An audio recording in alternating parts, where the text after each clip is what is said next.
السلام علیکم دوستو، آج کی یہ ویڈیو اسلام کے متعلق غلطیوں اور غلط فہمیوں کو دور کرنے کے لیے بنائی گئی ہے۔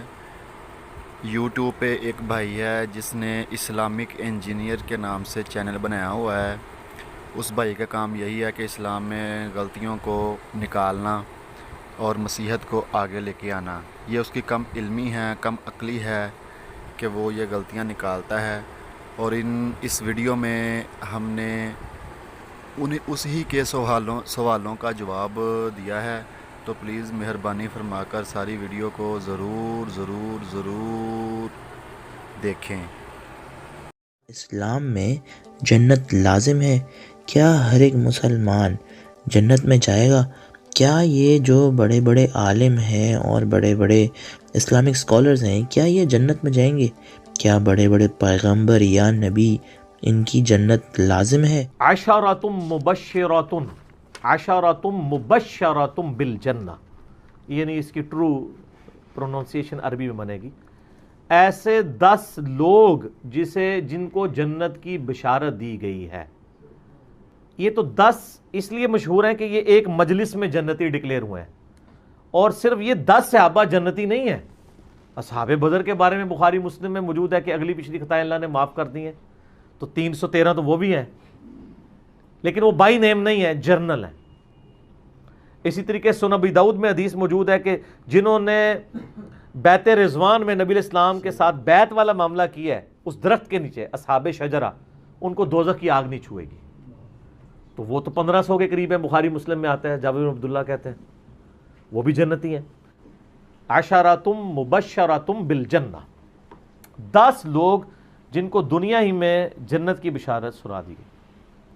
اس حوالے سے جامع ترمذی میں ایک حدیث ہے کہ عبد الرحمن بن عوف کہتے ہیں کہ 10 لوگوں کو نبی صلی اللہ علیہ وآلہ وسلم نے ایک مجلس میں جنت کی بشارت دی، اور آپ علیہ السلام نے فرمایا ابو بکر فی الجنہ، عمر فی الجنہ، عثمان فی الجنہ، علی فی الجنہ، طلحہ فی الجنہ، زبیر فی الجنہ، عبد الرحمن بن عوف فی الجنہ، سعد ابن ابی وقاص فی الجنہ، اور ابو عبیدہ ابن جراح فی الجنہ۔ یہ 10 بندے بنتے ہیں، تو ان کو نبی صلی اللہ علیہ وآلہ وسلم نے جنت کی بشارت دی، اور اس میں 10ویں ایک رہ گئے تھے، سعید ابن زید، ٹھیک ہے، جو حضرت عمر کے بہنوئی ہیں۔ یہ 10 بندے جو ہیں ان کو ایک مجلس میں جنت کی جیسے کہ آپ بشارت۔ اچھی طرح جانتے ہیں کہ ہمارے تمام مسلمان دوست ایسی چیزوں پہ محنت کرتے ہیں جس سے کبھی بھی کسی انسانیت پہ کوئی فائدہ نہ ہوا، بلکہ جو نماز یہ پڑھتے ہیں یہ بھی ورزش کی طرح ہی پڑھتے ہیں جس سے کبھی کسی انسانیت پہ کوئی فائدہ نہ ہوا۔